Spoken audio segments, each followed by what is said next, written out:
Hello Tamil traders, good evening. இன்றைக்கி நம்மளோட market வந்து பார்த்திங்கன்னா பாசிட்டிவ் முடிஞ்சிருக்கு. நம்மளோட நிஃப்டி வந்து பார்த்திங்கன்னா கிட்டத்தட்ட 400 பாயிண்ட் அளவுக்கு இன்க்ரீஸ் ஆயிருக்கு. அண்ட் பர்சன்டேஜ் டேர்ம்ஸில் சொல்லணும்னா 1.5% அளவுக்கு இன்க்ரீஸ் ஆயிருக்கு.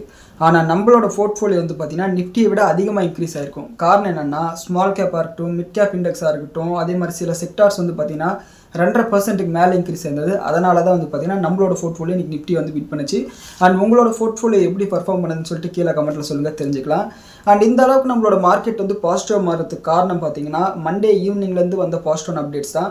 நேற்று நம்மளோட மார்க்கெட் லீவ்ன்றதுனால மண்டே டியூஸ்டே 2 நாள் நடந்த பாசிட்டிவ் அப்டேட்ஸ் காரணமாக இன்றைக்கி நம்மளோட மார்க்கெட்டில் இந்த அளவுக்கு பாசிட்டிவிட்டி ரிஃப்ளெக்ட் ஆச்சு. என்ன நடந்துச்சுன்னா அவங்க எல்லாருக்குமே தெரிஞ்சது தான். சனிக்கிழமை வந்து பார்த்திங்கன்னா பாகிஸ்தானில் அமெரிக்காவும் ஈரானும் பேச்சுவார்த்தையில் ஈடுபடுறாங்க. 2 பாயிண்டில் மட்டும் டிஸ்அக்ரிமெண்ட் வந்து பேச்சுவார்த்தை கேன்சல் ஆகிடுது. அந்த 2 பாயிண்ட் என்னென்னா, அடுத்த 20 வருஷத்துக்கு ஈரான் அணு ஆயுத சோதனையில் ஈடுபடக்கூடாதுன்னு சொல்லிட்டு அமெரிக்கா கேட்குறாங்க. அதுக்கு ஈரான் ஒத்துக்கிறதுல. 2வது, ஸ்டேட் ஆஃப் ஹார்மஸில் கப்பல்கள் போகும்போது நீங்கள் காசு வாங்கக்கூடாதுன்னு சொல்லிட்டு அமெரிக்கா சொல்கிறாங்க. அதுக்கும் ஈரான் ஒத்துக்கிறதுல. இந்த டிஸ்அக்ரிமெண்ட் வந்ததுனால வந்து பார்த்தீங்கன்னா பேச்சுவார்த்தை கேன்சல் ஆகிடுச்சுன்னு சொல்லிட்டு ஜேடி வான்ஸ் வந்து அமெரிக்காவுக்கு கிளம்பி போய்ட்றாரு. அதுக்கப்புறம் வந்து பார்த்தீங்கன்னா ட்ரம்ப் வந்து ஒரு போஸ்ட் போடுறாரு. அந்த போஸ்ட்டில் என்ன சொல்கிறாருன்னா, உலக நாடுகளை பார்த்து நீங்கள் இல்லீகலாக வந்து பார்த்தீங்கன்னா ஒரு கப்பலுக்கு $2 மில்லியன் வந்து கப்பம் கட்டுறதுனால தான் அவனுக்கு கொழுப்பேறி கிடக்கு. அதனால் நீங்கள் இதுக்கு மேலே வந்து $2 மில்லியன் கட்டினாலும் உங்கள் கப்பல் வந்து ஸ்டேட் ஆஃப் ஹார்மஸ் விட்டு வெளியே வராது. நான் உங்களோட கப்பலையும் தடுத்து நிறுத்துவேன்னு சொல்லிட்டு ஸ்டேட் ஆஃப் ஹார்மஸில் திங்கக்கிழமையிலேருந்து நேவல் பிளாக்கேடை அனௌன்ஸ் பண்ணுறாரு. அண்ட் திங்கக்கிழமை ஈவினிங் நம்மளோட மார்க்கெட் டைமுக்கு 8 மணிக்கு வந்து பிளாக்கேடை வந்து ஆரம்பிச்சிடுறாங்க. அண்ட் இது வந்து பார்த்தீங்கன்னா இன்டர்நேஷனல் மார்க்கெட்டில் மிகப்பெரிய சலசலப்பை ஏற்படுத்துது. அண்ட் அதுக்கப்புறம் வந்து பார்த்தீங்கன்னா மண்டே காலையில் வந்து பார்த்தீங்கன்னா கொரியன் மார்க்கெட்டும் நிக்கெய் இண்டெக்ஸ் வந்து பார்த்தீங்கன்னா பெரிய அளவில் கிராஷ் ஆகுது. அந்த கிராஷுக்கு அப்புறம் வந்து பார்த்தீங்கன்னா ட்ரம்ப் வந்து ரிவர்ஸ் எடுக்கிறாரு. அதாவது நான் லேவல் பிளாக்கேடுன்னு சொன்னல, அது வந்து பார்த்தீங்கன்னா எல்லா கப்பல்களுக்கும் சேராது. வெறும் ஈரானோட துறைமுகத்துக்கு போகிற கப்பலும் ஈரானோட துறைமுகத்துலேருந்து வர கப்பலையும் மட்டும் நான் தடுத்து நிறுத்துவேன்னு சொல்கிறார். இப்படி அவர் வந்து பாசிட்டிவாக மாற்றி பேசினாலும் மார்க்கெட் வந்து பார்த்தீங்கன்னா மாறல. க்ரூட் ஆயில் வந்து $100 மேலே தான் ட்ரேட் ஆகிட்டு இருந்தது. காரணம் என்னென்னா, ட்ரம்ப்போட இந்த அறிவிப்பு வந்த ஸ்டார்டிங்கில் வந்து பார்த்தீங்கன்னா ஈரான் என்ன சொல்கிறாங்க, நீங்கள் எங்களோட கப்பல்களை தடுத்து நிறுத்தினீங்கன்னா கல்ஃப் கண்ட்ரியில் இருக்கக்கூடிய எந்த போர்ட்லையும் வியாபாரத்தை பண்ண விட மாட்டோம், எல்லா போர்ட்டையும் அடித்து நொறுக்கிடுவோன்னு சொல்லிட்டு ஈரான் சொல்கிறாங்க. ஆனால் நல்ல விஷயம் என்னென்னா, திங்கக்கிழமை ஈவினிங் அமெரிக்கன் மார்க்கெட்லாம் நடந்துட்டு இருக்கும்போது பார்த்தீங்கன்னா ஈரான் என்ன சொல்கிறாங்க, நீங்கள் வந்து பேச்சுவார்த்தை இப்போ 20 வருஷம் அணு ஆயுத சோதனை நடத்தக்கூடாதுன்னு சொன்னீங்க, ஆனால் வந்து 5 வருஷம்னா நாங்கள் ஒத்துக்கிறோம்ப்பா, வேணும்னா மறுபடியும் உட்காந்து பேசுவோம்னு சொல்லி ஈரான் தரப்புலேருந்து இறங்கி வராங்க. இந்த அப்டேட் வந்த உடனே வந்து பார்த்தீங்கன்னா மண்டே வந்து மார்க்கெட் வந்து ரேலியாக ஆரம்பிக்குது. அமெரிக்கன் மார்க்கெட் நம்மளோட கிஃப்ட் நிஃப்டி வந்து பார்த்தீங்கன்னா அப்போவே ஒரு 200லேருந்து 250 பாயிண்ட் அளவுக்கு கேப் அப்னு சொல்லிட்டு இண்டிகேட் பண்ண ஆரம்பிச்சது. அண்ட் டியூஸ்டே நேற்று வந்து பார்த்தீங்கன்னா பல்வேறு உலக தலைவர்கள் வந்து ஒருத்தருக்குள்ளார ஒருத்தர் வந்து ஃபோன் பேசியிருக்காங்க. அதாவது ஈரான் வந்து ரஷ்யா கூட பேசியிருக்காங்க, ஈரான் வந்து இந்தியா கூட பேசியிருக்காங்க, ட்ரம்ப் வந்து நம்மளோட பிரைம் மினிஸ்டருக்கு ஃபோன் பண்ணியிருக்காரு. இந்த மாதிரி பேச்சுவார்த்தைலாம் நடந்ததுக்கப்புறம் என்ன நடந்துச்சோ தெரியல, ஈரான் வந்து கம்ப்ளீட்டாக எந்த விதமான அட்டாக்கையும் பண்ணலை. அதாவது ஸ்டேட் ஆஃப் ஹார்மஸ் வழியாக போனால் தானே நம்மளோட கப்பலை நிறுத்துவாங்க, நம்ம எதுக்கு அவனோட ஒம்புக்கு போகணும், நம்ம இந்த பக்கம் மேற்கால ஏதாவது ஒரு போர்ட் வழியாக வந்து குரூட் ஆயிலை கொண்டு போய்க்கலாம்னு சொல்லிட்டு ஈரான் வந்து ஒதுங்கி போகிறாங்க. வழக்கமாக இந்த பிரச்சனை ஆரம்பிச்சதுலேருந்து அமெரிக்கா ஒரு விஷயத்த பண்ணாங்கன்னா ஈரான் பதிலுக்கு வந்து ஏறி ஒரு விஷயத்த பண்ணுவாங்க. இதனால தான் வந்து பார்த்தீங்கன்னா டென்ஷன் வந்து பெருசாகிட்டே போனது. ஒரு ஸ்டேஜில் வந்து ஈரான் வந்து எல்லா ஆயில் ஃபீல்ட்ஸ் மேலேயே அட்டாக் பண்ண ஆரம்பிச்சாங்க. ஆனால் ஃபஸ்ட்டு டைமாக இந்த எஸ்கலேஷன் ஆரம்பிச்சதுலேருந்து ஈரான் வந்து இறங்கி போகிறாங்க. இது வந்து பார்த்தீங்கன்னா மார்க்கெட் வந்து பாசிட்டிவாக எடுத்துக்கிச்சு. அண்ட் நேற்று வந்து பார்த்தீங்கன்னா நம்மளோட பிரைம் மினிஸ்டர் கிட்ட பேசின ட்ரம்ப் வந்து பார்த்தீங்கன்னா 40 நிமிஷம் ஃபோனில் பேசியிருக்காரு. அதில் வந்து பார்த்தீங்கன்னா நிறைய விஷயத்தை பற்றி பேசியிருப்பாங்க போல். வெஸ்ட் ஏஷியா கிரைசிஸ் பற்றி பேசியிருக்காங்க. அதுக்கப்புறம் நம்மளுக்கும் அமெரிக்காவுக்கும் உள்ள ட்ரேட் டீல் ஒன்று நடந்துச்சு இல்லையா, அதை பற்றி பேசியிருக்காங்க. அதை பற்றின சில அப்டேட்ஸ் வந்து பார்த்தீங்கன்னா இன்றைக்கி நம்மளோட மார்க்கெட் நடந்துட்டு இருக்கும்போது வந்தது. அதாவது அமெரிக்காவோட ஃப்ளைட் டெக்னாலஜி வந்து பார்த்தீங்கன்னா இந்தியாவுக்கு கொடுக்க போகிறதா சொல்லியிருக்காங்க. அப்படி அவங்க வந்து இந்த ட்ரேட் டீல் அதை கொடுத்தாங்கன்னா இந்துஸ்தான் ஏரோநாட்டிக்கலுக்கு அது மிகப்பெரிய பாசிட்டிவான அப்டேட்டாக இருக்கும். ஸோ அது வந்து பார்த்தீங்கன்னா அவங்களோட பிஸ்னஸ் வந்து பெரிய அளவில் இன்க்ரீஸ் பண்ணும். அண்ட் அது மட்டும் இல்லாமல் நம்மளோட நாட்டில் இருந்து இந்த நெகோசியேஷன் பண்ணக்கூடிய டெலிகேட்ஸ் வந்து பார்த்தீங்கன்னா அடுத்த வாரம் ஏப்ரல் 20ஆம் தேதி 21, 22 இந்த 3 நாள் வந்து பார்த்தீங்கன்னா அமெரிக்காவுக்கு போகிறாங்க. கூடிய சீக்கிரமே வந்து பார்த்தீங்கன்னா ஒரு பெரிய டீல் வந்து சைன் ஆகிறதுக்கு வாய்ப்பு இருக்குது. ஸோ அது வந்து பார்த்தீங்கன்னா நம்ம மார்க்கெட்டுக்கு இன்னொரு பாசிட்டிவான மொமெண்டம் கொடுக்கறதுக்கு வாய்ப்பு இருக்குது. ஸோ இப்படி வந்து பார்த்தீங்கன்னா 2 நாளாக வந்து பார்த்தீங்கன்னா இந்த டென்ஷன் வந்து பெருசாகலை, பிரச்சனை வந்து முடிய போகிற மாதிரி சிக்னல்ஸ் எல்லாம் வந்த உடனே வந்து பார்த்தீங்கன்னா நேற்று வந்து அமெரிக்கன் மார்க்கெட் பாசிட்டிவாக முடிஞ்சது. இந்த 2 நாளோட பாசிட்டிவிட்டி தான் வந்து பார்த்தீங்கன்னா நம்மளோட மார்க்கெட்ஸில் 400 பாயிண்ட் அளவுக்கு இன்றைக்கி வந்து ஏறி முடிஞ்சிருக்கு. அண்ட் இன்றைக்கி நம்மளோட மார்க்கெட் முடிஞ்சதுக்கப்புறம் ட்ரம்ப் வந்து ஒரு போஸ்ட் போட்டிருக்காரு. அந்த போஸ்ட்டில் வந்து அவர் என்ன சொல்கிறாருன்னா, ஸ்டேட் ஆஃப் ஹார்மஸை நான் திறந்துட்டேன், அதுவும் சைனாக்காக திறந்திருக்கேன்னு சொல்லியிருக்காரு. அந்த போஸ்ட்டை நான் வந்து உங்களுக்கு ஸ்க்ரீன் மேலே போடுறேன். இந்த போஸ்ட்டில் வந்து அவர் என்ன சொல்கிறாருன்னா, ஸ்டேட் ஆஃப் ஹார்மஸை நான் திறந்ததுனால சைனா வந்து ரொம்ப சந்தோஷப்படுவாங்க, சைனா வந்து இதுக்கு மேலே ஈரானுக்கு எந்த விதமான ஆயுதத்தையும் கொடுக்க மாட்டேன்னு சொன்னாங்க. அதனால தான் வந்து பார்த்தீங்கன்னா நான் ஸ்ட்ரெய்ட் ஆஃப் ஹார்மஸை திறக்கிறேன்னு சொல்லியிருக்காரு. இது எந்த அளவுக்கு உண்மையாக தெரியல. ட்ரம்ப் வந்து நிறைய போய் பேசுவார், அது நமக்கு தெரிஞ்சது தான். ஸோ இந்த நியூஸ் வந்ததுக்கப்புறமும் நம்ம மார்க்கெட் வந்து பெருசாக ரியாக்ட் பண்ணலை. நம்மளோட நிஃப்டி வந்து ஒரு 60லேருந்து 70 பாயிண்ட் அளவுக்கு கேப் அப்னு சொல்லிட்டு காமிச்சிட்டு இருக்கு. இதுதான் வந்து பார்த்தீங்கன்னா லாஸ்ட் 2 நாளாக நடந்த ஜியோ பொலிட்டிக்கல் ஈவெண்ட்ஸ் நம்மளோட ஸ்டாக் மார்க்கெட்டை டைரெக்டாக அஃபெக்ட் பண்ணுது. இது இல்லாமல் ட்ரம்ப் வந்து பார்த்தீங்கன்னா இன்னும் சில பிரச்சனை பண்ணி வச்சிருக்காரு. போப்பாண்டவரோட சண்டை இழுத்து வச்சிருக்காரு. And Italy prime minister Meloni இருக்காங்களே, அவங்கள பார்த்து ஈரான் வந்து அணு ஆயுதம் வச்சுட்டு அவங்களுக்கு பரவாயில்ல போல இருக்குன்னு சொல்லியிருக்காரு. அதுக்கு வந்து மெலோனி வந்து பயங்கரமான ரிப்ளை கொடுத்துருக்காங்க. அதாவது அவங்க என்ன சொல்கிறாங்கன்னா, இதுவரை வந்து உலகத்தில் 9 நாடுகள் கிட்ட அணு ஆயுதம் இருக்குது. ஆனால் அதில் ஒரே ஒரு நாடு தான் அணு ஆயுதத்தை பயன்படுத்தியிருக்கு. அது எந்த நாடுன்னு சொல்லிட்டு உங்களுக்கே தெரியும். அண்ட் அது மட்டும் இல்லாமல் அமெரிக்கா மாதிரி இந்த உலகத்தில் அணு ஆயுதத்தை வச்சு மிரட்டுற நாடு வேறு எதுவுமே கிடையாதுன்னு சொல்லியிருக்காங்க. இந்த மாதிரி வந்து பார்த்தீங்கன்னா ட்ரம்ப் வந்து அவருக்கு நட்பாக இருந்தவங்களோடய வந்து பார்த்தீங்கன்னா சண்டையை போட்டுட்ருக்காரு. இது எதனால் பண்ணுறாருன்னு சொல்லிட்டு நமக்கு கொஞ்சம் கூட ஐடியாவே இல்லை. எல்லா சண்டையும் போட்டுட்டு இவங்க வந்து என்னோட பெஸ்ட் ஃப்ரெண்ட், இவங்க வந்து ரொம்ப நல்ல மனிதர்னு சொல்லிட்டு ஒரு போஸ்ட்டை போட்டு முடிச்சிடுறாரு. அப்படி போஸ்ட்டை போட்டால் அப்போதைக்கு கையை குளிட்டு சிரிச்சுட்டு போயிடுவாங்க. ஆனால் ஒன்ஸ் ஒரு ரிலேஷன்ஷிப்பில் வந்து பார்த்தீங்கன்னா ஒரு நெகட்டிவான ஒரு விஷயம் நடந்துச்சுன்னா அது அவ்வளோ சீக்கிரம் வந்து யாரும் மறக்க மாட்டாங்க. ஸோ இது வந்து பார்த்தீங்கன்னா ஜியோ பொலிட்டிகல்ஸ் அண்ட் இது வந்து பார்த்தீங்கன்னா நம்மளோட மார்க்கெட்டில் வந்து மிகப்பெரிய இம்பாக்டை கிரியேட் பண்ணுது. அண்ட் அடுத்து நம்மளோட மார்க்கெட் அனாலிசிஸ்க்கு வந்தோம்னா லாஸ்ட் 2 நாளாக அமெரிக்கன் மார்க்கெட்டாக இருக்கட்டும், யூரோப்பியன் மார்க்கெட்டாக இருக்கட்டும், எல்லாமே வந்து பாசிட்டிவ் வந்தது. அதனோட விலை வந்து இன்றைக்கி காலையில் நம்மளோட நிஃப்டி 320 பாயிண்ட் அளவுக்கு கேப் அப்பில் ஓப்பன் ஆச்சு. அங்கேருந்து பார்த்தீங்கன்னா நாள் ஃபுல்லாகவே ஒரு 100 பாயிண்ட் உள்ளார டைட் ரேஞ்சில் வந்து கன்சால்டேட் ஆச்சு. அண்ட் இன்றைக்கி நம்மளோட ஓவரால் இண்டிசஸ் பார்த்தோம்னா லார்ஜ் கேப்பாக இருக்கட்டும், மிட் கேப்பாக இருக்கட்டும், ஸ்மால் கேப்பாக இருக்கட்டும், எல்லாமே வந்து பார்த்தீங்கன்னா பாசிட்டிவ் வந்தது. செக்டார் வைஸாக பார்க்கும்போது எல்லா இண்டிசஸும் வந்து பார்த்தீங்கன்னா 1%லேருந்து 2% மேலே வந்து பார்த்தீங்கன்னா பாசிட்டிவ் வந்தது. முக்கியமாக ஐடி செக்டர் வந்து 2.25% அளவுக்கு பாசிட்டிவ் வந்தது. இது எல்லாமே வந்து பார்த்தீங்கன்னா ஒரு ரிவர்சலுக்கான ஒரு சிக்னல் கொடுக்குது. இங்கேருந்து பார்த்தீங்கன்னா இந்த பிரச்சனை இன்னொரு 2 நாளில் முடிஞ்சிருச்சுன்னா மிகப்பெரிய ஒரு புல் ரன் வரது கூட வாய்ப்பு இருக்குது. ஸோ அதுக்காக தான் நம்ம வெயிட் பண்ணிட்டு இருக்கோம். அண்ட் அடுத்து வந்து பார்த்தீங்கன்னா இன்னைக்கு எஃப்ஐஐஸ் வந்து பார்த்தீங்கன்னா பை சைடு மாதிரி இருக்காங்க. அதாவது 666 கோடி ரூபாய்க்கு வாங்கியிருக்காங்க.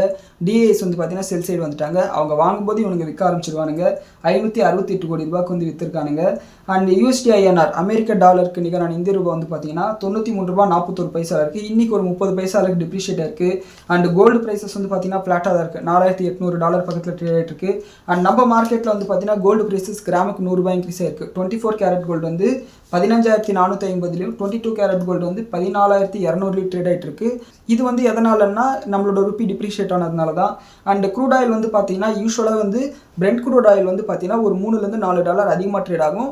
WTI வந்து பார்த்தீங்கன்னா ஒரு $3லேருந்து $4. இதை கம்பேர் பண்ணும்போது கொஞ்சம் கம்மியாக ட்ரேட் ஆகும். ஆனால் இந்த பிரச்சனை ஆரம்பித்ததுலேருந்து பிரெண்ட் க்ரூட் ஆயில் வந்து மார்க்கெட்டுக்கு வராததுனால WTIக்கு ஈக்குவலாகவும் அதுக்கு கீழே ட்ரேட் ஆகிட்டு இருந்தது. ஆனால் மறுபடியும் இன்றைக்கி வந்து பார்த்தீங்கன்னா பிரெண்ட் க்ரூட் ஆயில் $3லேருந்து $4 அதிகமாக ட்ரேட் ஆகிட்டு இருக்கு. இது வந்து பார்த்தீங்கன்னா மறுபடியும் பேக் டு நார்மல்ன்றதை நமக்கு இண்டிகேட் பண்ணிட்டு இருக்கு.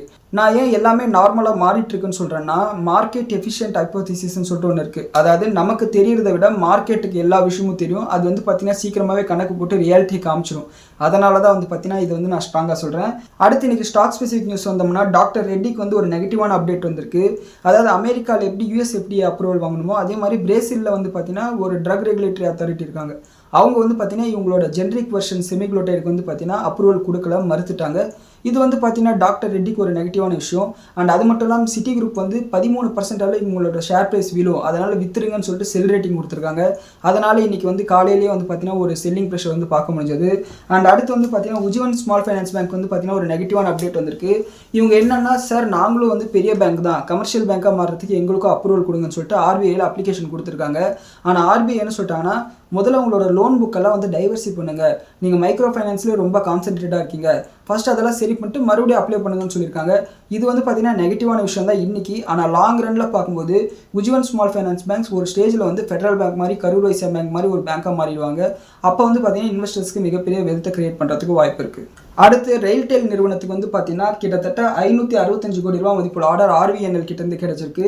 அண்ட் இந்த ஆர்டர் வந்து எதுக்குன்னா டனல் கம்யூனிகேஷன் சிஸ்டம் அமைக்கிறதுக்குன்னு சொல்லியிருக்காங்க. இது வந்து பார்த்தீங்கன்னா ரெயில்டெல்லுக்கு வந்து ஒரு பாசிட்டிவ் அப்டேட். அண்ட் HG இன்ஃப்ராக்கு வந்து பார்த்தீங்கன்னா 520 கோடி ரூபா மதிப்புள்ள ஆர்டர் கிடைச்சிருக்கு. இந்த ஆர்டர் யார் கொடுத்துருக்காங்கன்னா உத்தரப்பிரதேசில் இருக்கக்கூடிய மிர்சாபூர் தெர்மல் எனர்ஜி பிளான்ட்லேருந்து கிடைச்சிருக்கு. அதாவது நிறைய கன்ஸ்ட்ரக்ஷன் வேலை இருக்கிறதுனால இந்த ஆர்டர் வந்து அவங்களுக்கு கொடுத்துருக்காங்க. இது வந்து பார்த்தீங்கன்னா அவங்களுக்கு positive update. And Swaraj engines பற்றி நம்ம திங்கக்கிழமை வீடியோலேயே பேசியிருந்தோம். அவங்க வந்து பார்த்தீங்கன்னா ஒரு ஸ்மால் கேப் டிராக்டர் கம்பெனி. அவங்க வந்து 110 ரூபா டிவிடெண்ட் கொடுத்துருந்தாங்க. இன்றைக்கி இன்ட்ராடேல ஒரு ஸ்டேஜில் அந்த ஷேர் ப்ரைஸ் வந்து 12% அளவுக்கு இன்க்ரீஸ் ஆனது. அதாவது நீங்கள் விஜய் கேடியா மாதிரி ஒரு இன்வெஸ்டராக இருந்தீங்கன்னா, அதாவது ஒரு சின்ன கம்பெனியை கண்டுபிடிச்சி அதில் அதை இன்வெஸ்ட் பண்ணி பெரிய வெல்த்தை கிரியேட் பண்ணணும், மல்டி பேக்கர் ரிட்டர்ன் கிரியேட் பண்ணணும்னா இந்த மாதிரி கம்பெனி வந்து பார்த்தீங்கன்னா கரெக்டாக இருக்கும். நீங்கள் ஒன்ஸ் அனலைசிஸ் பண்ணிட்டு நீங்கள் முடிவு எடுத்துக்கலாம். அண்ட் அடுத்து வந்து பார்த்தீங்கன்னா எல்ஐசி வந்து பார்த்தீங்கன்னா போனஸ் இஷ்யூ அறிவிச்சிருக்காங்க 1:1 ரேஷியோவில். அதாவது உங்ககிட்ட ஒரு எல்ஐசி ஷேர் இருந்தால் ஒரு எல்ஐசி ஷேர் வந்து உங்களுக்கு ஃப்ரீயாக கிடைக்கும். அடுத்து இன்னைக்கு வேதாந்தாக்கு வந்து பார்த்தீங்கன்னா ஒரு நெகட்டிவான அப்டேட் வந்திருக்கு. என்னென்னா உங்களுக்கு சத்தீஸ்கரில் ஒரு பவர் பிளான்ட் இருக்குது. அந்த பவர் பிளான்ட்டில் ஒரு பாய்லர் வெடிச்சு கிட்டத்தட்ட 13 பேர் அளவுக்கு இறந்துருக்காங்க. ஒரு 20 பேர் அளவுக்கு வந்து பார்த்தீங்கன்னா காயமடைஞ்சிருக்காங்க. இது வந்து பார்த்தீங்கன்னா அவங்களோட ரெவன்யூவில் வந்து 1% தான் அஃபெக்ட் பண்ணும். அதனால் ஸ்டாக் ப்ரைஸ் பெருசாக ரியாக்ட் பண்ணல. ஆனால் அந்த குடும்பத்தினருக்கு வந்து பார்த்தீங்கன்னா இது மிகப்பெரிய இழப்பாக இருக்கும். அவங்களுக்காக நம்ம இறைவன் கிட்ட பிரார்த்திக்கலாம். அடுத்து விப்ரோக்கு வந்து பார்த்தீங்கன்னா ஒரு பாசிட்டிவான அப்டேட் வந்திருக்கு. இவங்க வந்து பார்த்தீங்கன்னா ஒரு வெளிநாட்டு கம்பெனி கிட்டேருந்து ஒரு சில கான்ட்ராக்ட்ஸை காசு கொடுத்து வாங்கியிருக்காங்க. இதை நீங்கள் வந்து நல்லா புரிஞ்சுக்கணுன்னா, இப்போ நான் தான் விப்ரோன்னு வச்சுக்கோங்களேன், நீங்கள் தான் இந்த வெளிநாட்டு கம்பெனி. நீங்கள் வந்து பார்த்தீங்கன்னா நிறைய கிளைண்ட்ஸை பிடிச்சி ஆர்டர்லாம் வாங்கி வச்சுருக்கீங்க. அந்த ஆர்டர்லாம் செஞ்சு கொடுத்தீங்கன்னா உங்களுக்கு வந்து பார்த்தீங்கன்னா ஒரு 10 கோடி ரூபா லாபம் வருதுன்னு வச்சுக்கோங்களேன். ஆனால் 3 வருஷம் ஆகும் இந்த ஆர்டர்லாம் செஞ்சு முடிக்கிறதுக்கு.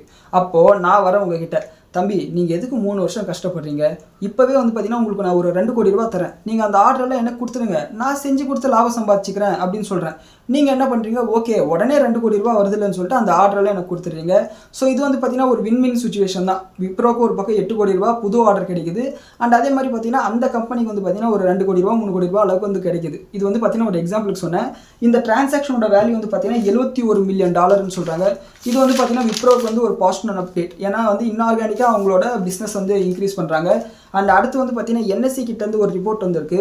அதாவது லாஸ்ட் ஃபினான்ஷியல் இயரில் 50 லட்சம் இன்வெஸ்டர்ஸ் மார்க்கெட்டே வேணாண்டா அப்படின்னு சொல்லிட்டு மார்க்கெட்டை விட்டு போயிருக்காங்க. காரணம் என்னென்னா லாஸ்ட் ஒரு 1.5 வருஷமாக பார்த்தீங்கன்னா பெருசாக ரிட்டர்ன் வரல. அண்ட் அது மட்டும் இல்லாமல் ட்ரேடிங் ஆக்டிவிட்டி கம்மியாக இருக்குன்னு சொல்கிறாங்க. ஏன்னா பேங்க் நிஃப்டியில் வீக்லி எக்ஸ்பைரி எடுத்துட்டாங்க. அடுத்து எஸ்டிடி அதிகப்படுத்தினாங்க, எல்டிசிஜி எஸ்டிசிஜி எல்லாத்தையுமே அதிகப்படுத்தினாங்க. இந்த மாதிரி ரிஸ்ட்ரிக்ஷன் அதிகப்படுத்தும் போது இது வேணான்னு சொல்லிட்டு விட்டுட்டு போகிறவங்க அதிகமாக தான் இருப்பாங்க. ஸோ இது வந்து பார்த்தீங்கன்னா செபி வந்து நோட் பண்ணிக்கணும், பார்த்து இன்வெஸ்டர்ஸ்க்கும் ட்ரேடர்ஸ்க்கும் கொஞ்சம் ஃபெமிலியராக நடந்துக்கணும். அண்ட் அடுத்து வந்து பார்த்தீங்கன்னா டான்ஃபேக் இண்டஸ்ட்ரீஸ்னு சொல்லிட்டு ஒரு ஸ்மால் கேப் கெமிக்கல் கம்பெனி இருக்குது. இவங்களோட பிஸ்னஸ் வந்து பார்த்தீங்கன்னா ஃப்ளோரினேட்டட் ப்ராடக்ட்ஸ் வந்து பார்த்தீங்கன்னா விற்பாங்க. இந்த ஹைட்ரோஃப்ளூரிக் ஆசிடெல்லாம் இருக்குது பார்த்தீங்களா, அந்த மாதிரி ப்ராடக்ட் விற்பாங்க. அண்ட் இவங்களோட மார்க்கெட் கேப்பு ரொம்ப சின்னசு, 4500 கோடி ரூபா பக்கத்தில் வரும். இந்த கம்பெனிக்கு வந்து பார்த்தீங்கன்னா 1250 கோடி ரூபா மதிப்புள்ள ஆர்டர் வந்து ஒரு எம்என்சி கம்பெனிலேருந்து கிடைச்சிருக்குன்னு சொல்கிறாங்க இந்த மாதிரி ப்ராடக்ட்ஸ் விற்கிறதுக்கு. இது வந்து பார்த்தீங்கன்னா உங்களுக்கு பாசிட்டிவ் அப்டேட். அந்த இந்த ஆர்டர் வந்து பார்த்தீங்கன்னா அடுத்த 5 வருஷத்துக்கான ஆர்டர். வருஷம் பார்த்தீங்கன்னா இவங்களை சப்ளை பண்ணி வருஷம் வந்து 250 கோடியாக வந்து சம்பாதிச்சிருப்பாங்க. இது வந்து உங்களுக்கு வந்து ஒரு பாசிட்டிவான அப்டேட், கொஞ்சம் நோட் பண்ணிக்கோங்க. அண்ட் இந்த க்ரூட் ஆயிலோட விலை அதிகமானதுனாலையும் கேஸ் ஷார்ட்டேஜ்னாலையும் வந்து பார்த்தீங்கன்னா ரா மெட்டீரியல் காஸ்ட் அதிகமாகிட்டே இருக்குது. அதனால் வந்து பல எஃப்எம்சிஜி கம்பெனிஸும் சரி பல கம்பெனிஸும் சரி அவங்களோட ப்ரைஸஸ் வந்து இன்க்ரீஸ் பண்ணுறதுக்கு வாய்ப்பு இருக்குது. அண்ட் அந்த வரிசையில் வந்து பார்த்தீங்கன்னா ஏஷியன் பெயிண்ட்ஸ், பிடிலைட் இண்டஸ்ட்ரீஸ் எல்லாம் விலை ஏற்ற போகிறாங்க. இன்றைக்கி வந்து பார்த்தீங்கன்னா இந்துஸ்தான் யூனிலிவர் அவங்களோட சோப் ப்ரைஸஸ் எல்லாம் ஏற்றிட்டாங்க. அண்ட் இந்த வீடியோ பார்த்துட்டு இருக்கீங்கன்னா உடனே போய் சோப்பை வாங்குறீங்களா வாங்கிக்கோங்க. ஏன்னா வந்து அடுத்த பேட்ச் வரும்போது விலை ஏறி தான் வரும், அதனால தான் சொல்கிறேன். அண்ட் அவங்களோட சோப் ப்ரைஸஸ் வந்து பார்த்தீங்கன்னா 5% 6% அளவுக்கு இன்க்ரீஸ் பண்ணியிருக்காங்க. நம்ம உடம்புக்கு போடுற சோப் கண்டிப்பாக வந்து இது துணி தைக்கிற சோப்லேருந்து எல்லா ப்ராடக்ட் மேலேயும் இந்த ப்ரைஸை வந்து இன்க்ரீஸ் பண்ணுவாங்க. அண்ட் ஏஷியன் பெயிண்ட்ஸ் வந்து 15% அளவுக்கு அவங்களோட ப்ரைஸஸ் வந்து இன்க்ரீஸ் பண்ணுறதுக்கு வாய்ப்பு இருக்குது. நீங்கள் யாராவது வீடு கட்டிட்டு இருந்தீங்கன்னா உடனே பெயிண்ட்டை வாங்கி வச்சுக்கோங்க. விலை வந்து ஒரு 15 நாளுக்குள்ளார ஏறுறதுக்கும் வாய்ப்பு இருக்குது. அண்ட் லாஸ்ட்டாக வந்து பார்த்தீங்கன்னா மேக்வேர் கிட்டேருந்து ஒரு ரிப்போர்ட் வந்திருக்கு. இதில் வந்து இவங்க என்ன சொல்கிறாங்கன்னா இந்தியர்கள் வந்து பர்சனல் லோன் எடுக்கிறத விட கோல்டு லோன் அதிகமாக எடுக்கிறாங்கன்னு சொல்லியிருக்காங்க. அதாவது லாஸ்ட் 2 வருஷத்தில் கம்பேர் பண்ணும்போது பர்சனல் லோன் 100 ரூபாயிலேருந்து 150 ரூபா அளவுக்கு இன்க்ரீஸ் ஆயிருந்தால் கோல்டு லோன் 100 ரூபாயிலேருந்து 200 ரூபா அளவுக்கு இன்க்ரீஸ் ஆயிருக்கு. அதாவது பர்சனல் லோன் வளர்ந்ததை விட டபுளாக கோல்டு லோன் இன்க்ரீஸ் ஆயிருக்குன்னு சொல்லியிருக்காங்க. இது கோல்டு ஃபைனான்ஷியல்ஸ்க்கு வந்து பாசிட்டிவ் அப்டேட். முத்தூட் மணப்புரம்லாம். அண்ட் முத்தூட்டில் வந்து பார்த்தீங்கன்னா இன்னொரு நியூஸ் இருக்குது. என்னன்னா இதுக்கு மேலே இவங்க வந்து இன்சூரன்ஸ் டிஸ்ட்ரிபியூஷன் பிஸ்னஸ்லேயே இறங்க போகிறாங்க. அதாவது இனிமேல் நீங்கள் முத்தூட்டில் நகை அடமானக்கு போனீங்கன்னா சார் இந்த பாலிசி போட்டுக்கிறீங்களான்னு சொல்லிட்டு அவங்க கேட்பாங்க. ஸோ அந்த பிஸ்னஸில் அவங்க என்ட்ரி ஆயிருக்காங்க. இது வந்து அவங்களோட அதர் இன்கம் இன்க்ரீஸ் பண்ணும். இது அந்தளவுக்கு பெரிய விஷயம் இல்லைனாலும் ஒரு சின்ன அப்டேட், சரிங்களா, நோட் பண்ணிக்கோங்க. அண்ட் இதுதான் வந்து பார்த்தீங்கன்னா இன்றைக்கான ஸ்டாக் ஸ்பெசிஃபிக் நியூஸ். அண்ட் இப்போ நம்ம இப்போ பேசிட்டு இருக்கிற இந்த நேரத்தில் வந்து பார்த்தீங்கன்னா நம்மளோட கிஃப்ட் நிஃப்டி ஒரு 60-70 பாயிண்ட் அளவுக்கு கேப் அப்னு காமிக்குது. அண்ட் அமெரிக்கன் மார்க்கெட் வந்து பார்த்தீங்கன்னா ஒரு 0.5% இருந்து தொங்கிட்டு இருக்கு. அடுத்து என்ன நடக்குதுன்னு சொல்லிட்டு நம்மளோட வாட்ஸ்அப் சேனல் நான் அப்டேட் பண்ணுறேன். அண்ட் இந்த வீடியோவில் உள்ள தகவல்கள் உங்களுக்கு யூஸ்ஃபுல்லாக இருக்குன்னு சொல்லிட்டு நான் நம்புகிறேன். நன்றி, வணக்கம்.